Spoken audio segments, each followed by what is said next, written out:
everybody, and welcome to Monday Conversations with My Black People. I'm your host, Devisha L. Johnson, and today is one of the last episodes we're going to have. This show will be over at the end of this month, so we have 3 more episodes left to do. After today, we will be talking about hemp and agriculture in Africa on Friday. Then we'll be talking about trading stocks on Monday, and then we will end off conversations with my black people on the 31st with a conversation with the public relations officer of the One District, One Factory program in Ghana and talk about manufacturing and processing. So, for all of you that are just tuning in now, welcome. For all of you that have been tuning in for the past 2 months since we started this in April, thank you for sticking around. We got a little bit more left to go. We are now uploading all of these videos onto YouTube. So you can go to Devisha L. Johnson YouTube page. Make sure you subscribe, hit the like button, all of that. And then make sure you start a watch party and share this conversation that we have had. I've had a wonderful time having it with you. And we're going to move on to some other initiatives that I will talk about next week. But for right now, today, we are going to talk about investment opportunities in Nigeria. So today we are having as back on our show, one of the guests we've already had. His name is Dr. Billy. He came to talk about financial literacy and financial management. And he is Nigerian. And now he's come on the show today to talk about investment opportunities. Everyone knows that I have, or if you don't know, I have an investment tour that I do called the Ghana Investment Tour. And I take African Americans to Ghana to do small business investments. And today we're going to hear about what that looks like in Nigeria. I have never been to Nigeria, but I have been asked to do an investment tour there. I know there's a lot of people in Nigeria. Shout out to Uche. She was on our show last week. Make sure you use that 10% discount and go to ucheexclusive.net, I believe it is, and go buy some clothes from Uche. So I want to also give a shout out to the henchman over in London. Shout out to my boy. He is working on this hashtag Be My Bay initiative, which I will talk about later on in the show. But for today, Monday, May 18th, we are going to talk about investment opportunities in Nigeria. So I want to bring on our guest today. His name is Dr. Billy. He was on our show a couple of episodes ago. And now today he's back again with us to talk about investment opportunities in Nigeria. So Dr. Billy, are you there? I'm here. Can you hear me? Yes, I can hear you. How are you? I'm good. How are you? Very good, very good. Well, thank you for coming back on the show and having this important conversation with us on investment in Africa, specifically Nigeria. So welcome again. Thank you. Thank you for coming on the show. So let's just get right into it and talk about not just opportunities for investment in Nigeria, but just talk to me about Nigeria in general, because I've never been there. I do have twins that their dad is Nigerian, so I understand that there's, different tribes, different languages and all of that. But from a basic level, let us know why Nigeria is like the spot and why there are so many Nigerians everywhere. Yeah, thank you very much. I think I'll start by first of all saying Nigeria, in every 4 black people you see, one is a Nigerian. Right. Nigeria is the most populous black nation in the world, 200 million strong population. They call it the giant of Africa because, first of all, you say Nigeria is the China of Africa. Right. So when it comes to that population, they are representing black people, and they are representing them very well, fairly well. Right. So Nigeria, like I said, is in West Africa. Nigeria is a place where you have a lot of smart people. We have 3 major tribes and more than 250 different ethnic groups. Okay, so right. It's a very diversified country. But Nigeria, when you talk about exposure, Nigerians, we have between 15 to 17 million Nigerians outside of Nigeria. How many Nigerians? Between 15 to 17 million. 15 to 17 million Nigerians outside of Nigeria. And how many? 200 million. So that is to tell you that that's too many people. That's too many people. outside of Nigeria, that is to tell you, that is a very big country. Right. When it comes to population, very diverse, one of the most diverse. That is why that can actually be responsible for why you see Nigerians, an average Nigerian is a very competitive person. Right, because right, of that the makes sense. society they come from, they have been prepared to be competitive anywhere they go. Throw Right. Nigerian anywhere, he will survive. Right. Because he grew up trying to survive amongst other tribes, Right. And even in the household, we have an average, you can have a father that has maybe about 21, 22 children. See, that's too much going on. Black people. Yes, you're gonna be strong. You're gonna be very. Yeah, you're gonna be very strong. It's a very strong woman to pop out 21 babies. Yes, and you're gonna. Yeah, you see, the difference is between there and here is all those 22 children will grow up under the same roof. Okay. That's a lot of food. Whether 5 women have those children, 6 or 7. Most of them will grow up under that same roof. They know each other. They grow up together. Oh, so it's like sister wives. Yes. I'm sorry? It's like sister wives. Yes. Okay. So now, like I said, that is why some people will say Nigerians are too aggressive. They are not aggressive. That is just part of how they were prepared to be very competitive anywhere they go to. And that is why you see that anywhere they go to, even in education in America, you can now tell that Nigeria is a country, that actually represents maybe the strongest when it comes to education. That's true. With the highest rating, of educated Nigerians in the United States. That's true. Or educated immigrants in the United States. So Nigeria is on top right there. So again, having said all this, it's just like every country. You have Nigeria has its bad, good, and ugly, right? Mm-hmm. So, but again, America has its good, bad, and ugly. Right. What matters here is, depends on what you want as a human being. You know how to pick the bad from the ugly. You know how to pick the good from the bad, right? Right. So the same thing that is expected of anybody from here that want to go do business in Nigeria or want to go stay in Nigeria, live in Nigeria, or study in Nigeria. Mm-hmm. So you know how to pick your good and bad. But there's one thing I want to tell you about the average Nigerian is very hospitable. Okay? Very, very hospitable, especially when you come to Nigeria.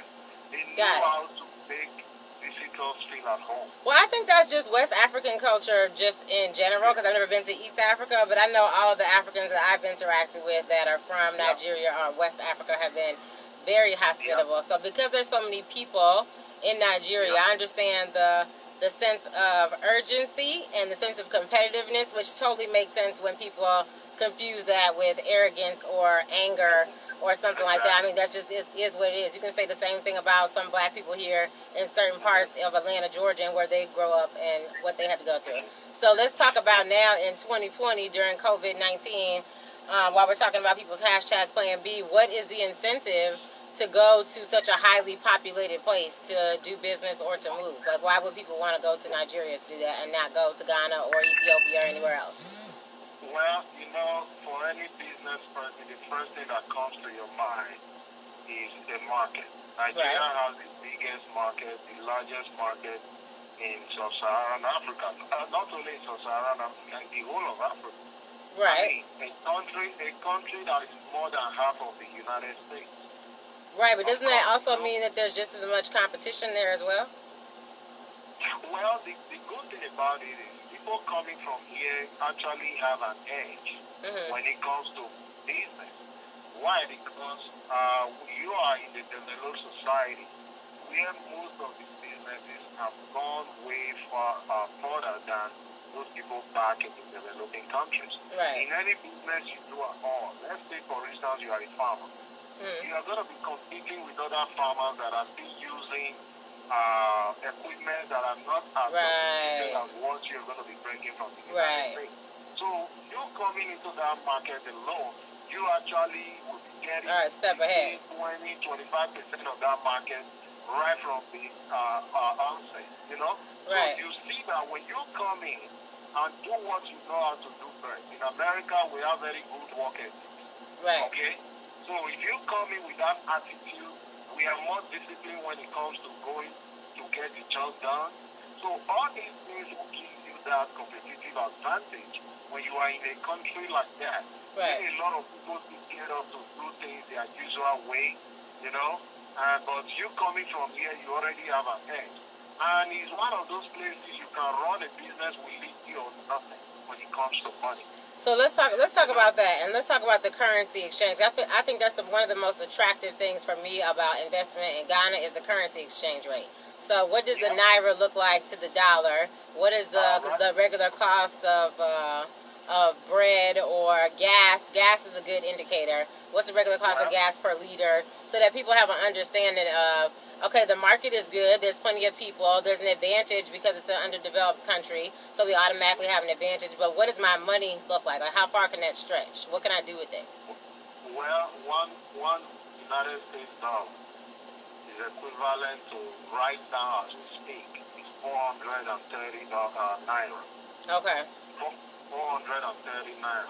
So that is one United States dollar. So when I say little to nothing, I mean little to nothing because what you use here to get sneakers, you know, for your children. Let's say you're getting sneakers for $250 a pair for 3 of your kids. That's already almost 900, right? Let's say 7 weeks. I bet you if you put that down in Nigeria, I can show you a business where in 1 year that $750 would have given you more than $5,000 to $10,000. Really? Yes. So because in a country where you have lapsed regulations when it comes to how you make profit, you know, they are not going after you aggressively, you know, like here to make sure they are getting almost 30-40% of your of whatever you are making. No, right there you are getting almost everything you are putting in. So you're saying that there's not as stringent of a tax system in Nigeria? No, it is not. So that is one good thing. And labor is getting cheaper. Even they say China has cheap labor. Come to Nigeria. I can imagine. It is way cheaper when you talk about labor. Even in service, you know, even in manufacturing, anything at all. Because we have more than 30% unemployment. These guys want to work. There are young graduates in the street that don't have any job. Whatever you throw at them, they are ready to pick it up. They have the energy, they have the enthusiasm. They want to work. Right. The willingness is there. They just want to learn something. Even you bringing them in to train them on things they never knew about before, they will be very productive. So let's talk about the certain places in Nigeria where, because everybody knows, well, not everybody, but most people associate Nigeria with two places, Abuja and Lagos. So what does that look like as me, an African American, going to do business or going to relocate back in Nigeria, or going to Nigeria for the first time? How do I decide, where do I start from to look at investment opportunities in what parts of the country? Well, it really depends on what you want to do. But again, if you're talking about where you want to domicile, I will encourage you, again, it depends on the kind of upbringing and lifestyle you have right now. Those New Yorkers would rather want to settle in Lagos, right? Because Lagos is like New York, everything is fast. You know, Atlanta will want to settle down in Abuja. Things are kind of laid back, but it's a very, you know, serene environment. You know, it's more like an administrative city. Let me say like Washington D.C. That is Abuja. Then we now see Atlanta can now be like a place called Benin City, where I come from. See, when you talk about where you want to be domiciled, again, you want to take into consideration your standard of living and your cost of living. You want to have a good standard of living with a less cost, right?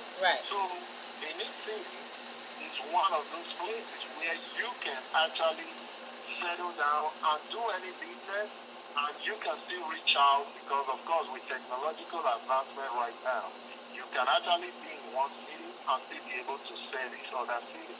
So you can be in Benin where the cost of living is cheaper than Lagos and Abuja, and you are able to maintain a higher standard of living than those people that live in Lagos or Abuja.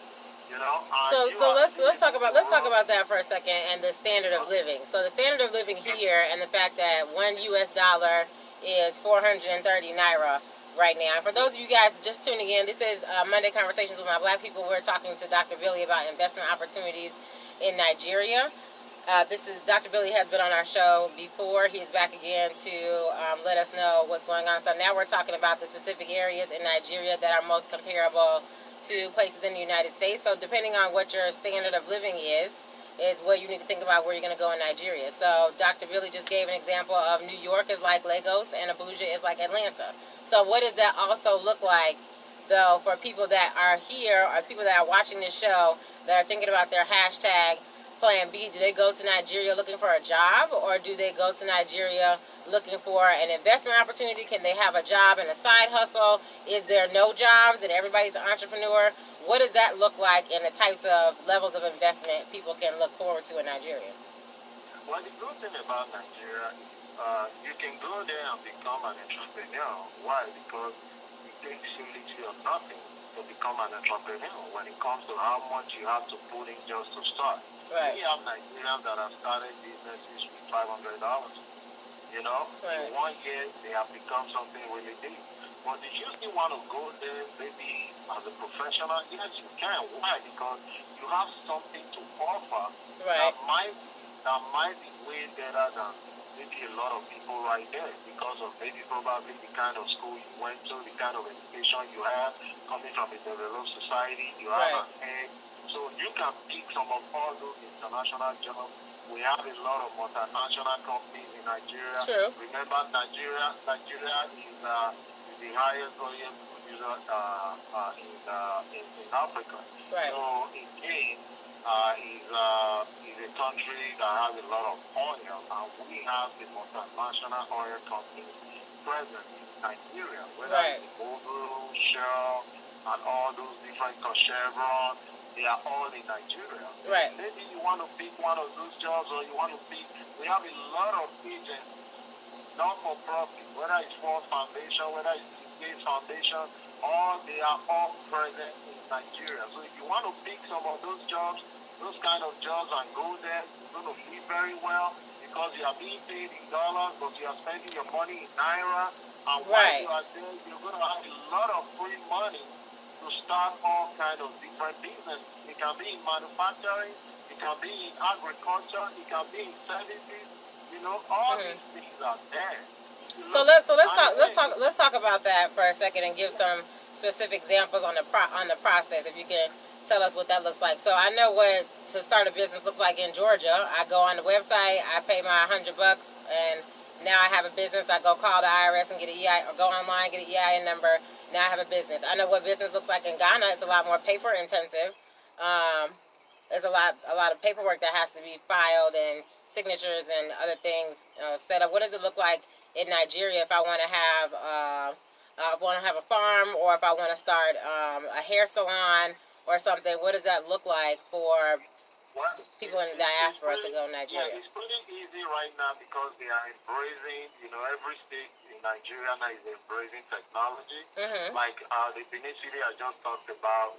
Hey, look, you can actually go into the system and set up your own company, right? So everything is working smoothly right now. But again, let me tell you, this is a place you can come in, set up a business.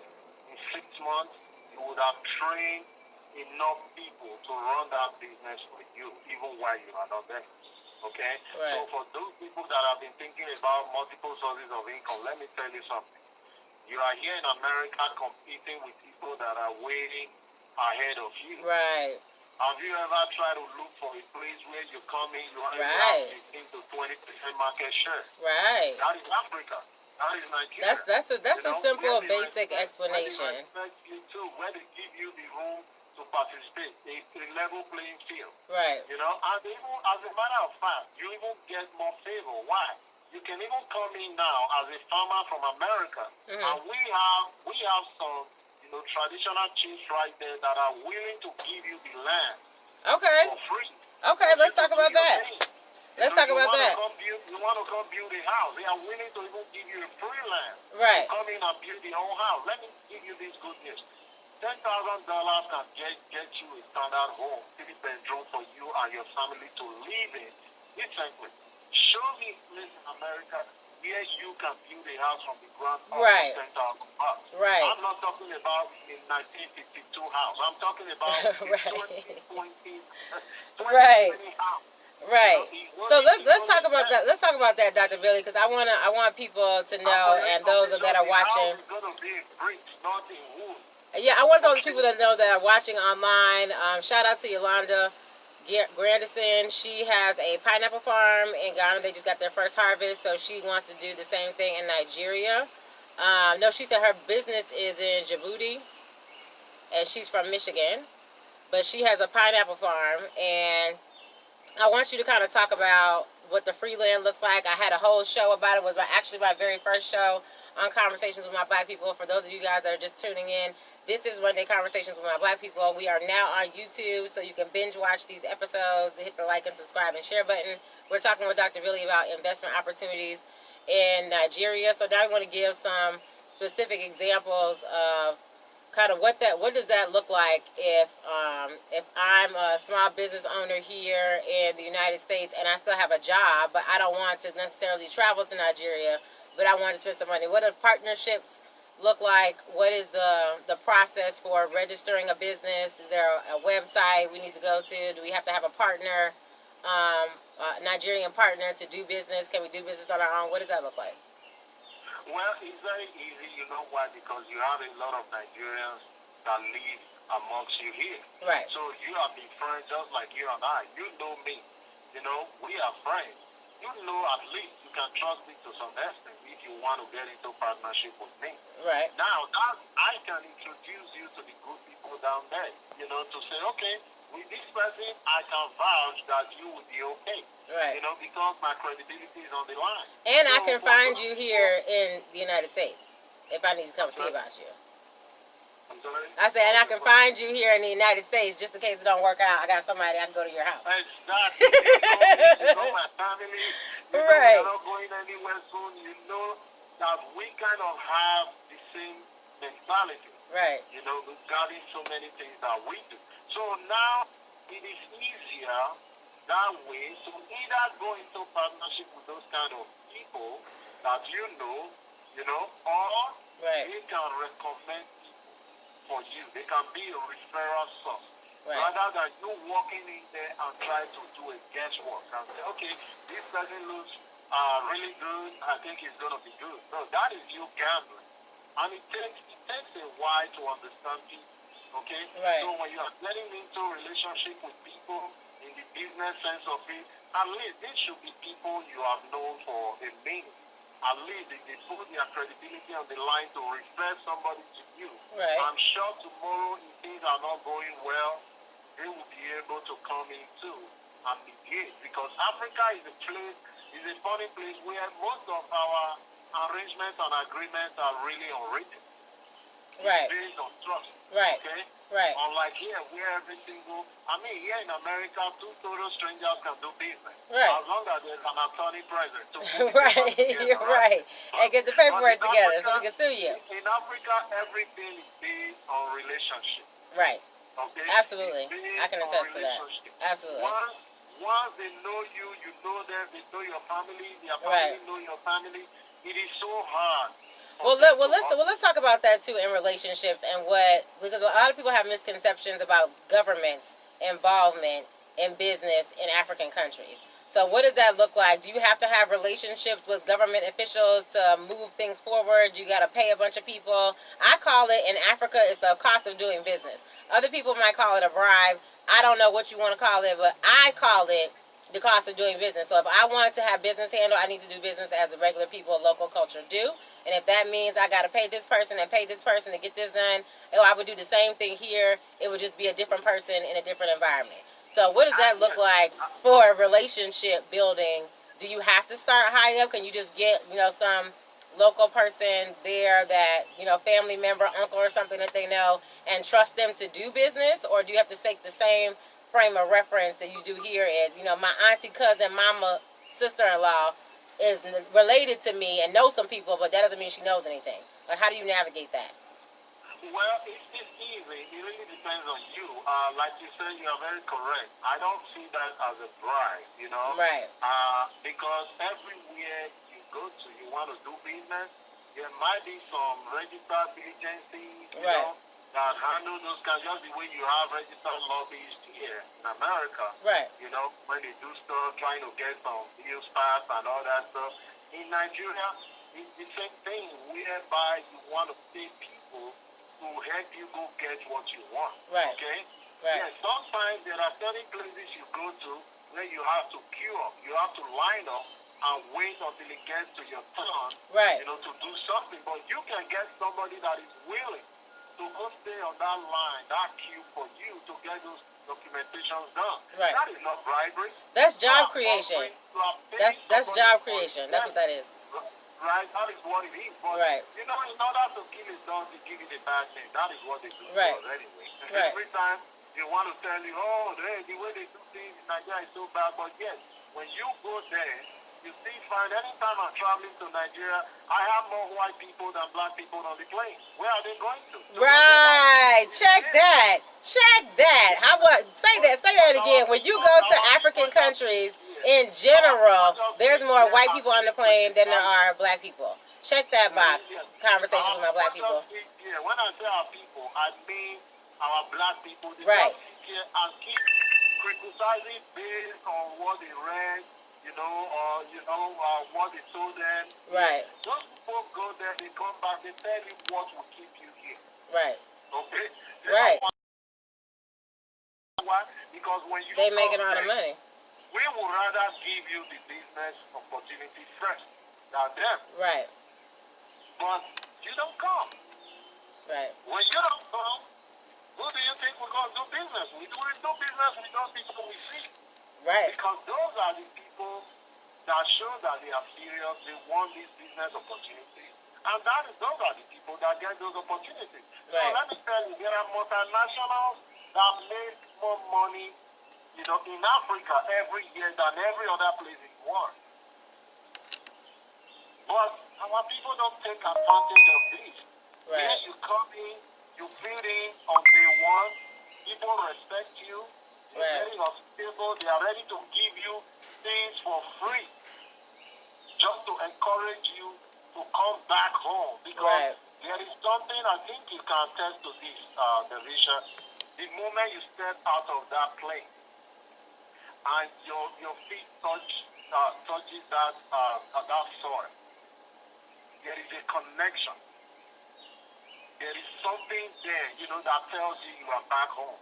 You understand what I'm saying? Right. We need to give our family, if not you, but at least your children, that choice of a second home. Right. Okay? Right. There needs to be an opportunity for. Don't let them see America as the only place they can survive. Right. So now when it looks like they're trapped in the criminal justice system, let them know there is another place they can start afresh. So I want to make sure that I want to thank you first of all for coming back on the show and talking to us about investment opportunities in Nigeria. If those of you guys are just tuning in, this is Conversations with My Black People. It's Monday, May 18th, and we were talking to Dr. Billy. Do you want to give people your contact information? Also, guys, we are now on YouTube, so you can binge watch all these episodes from back when we started on April 6th with investment opportunities in Ghana. We're now talking about investment opportunities in Nigeria. There's also free land in Nigeria. So if anybody wants more information, Dr. Billy, where can they reach you? Yeah, you can reach me on 404-641-7890. I repeat, 404-641-7890. Or my email is BillyFinn, BILLY, for Frank, AM @yahoo.com. So it's 404-681-7890. No, 404-641. 7890.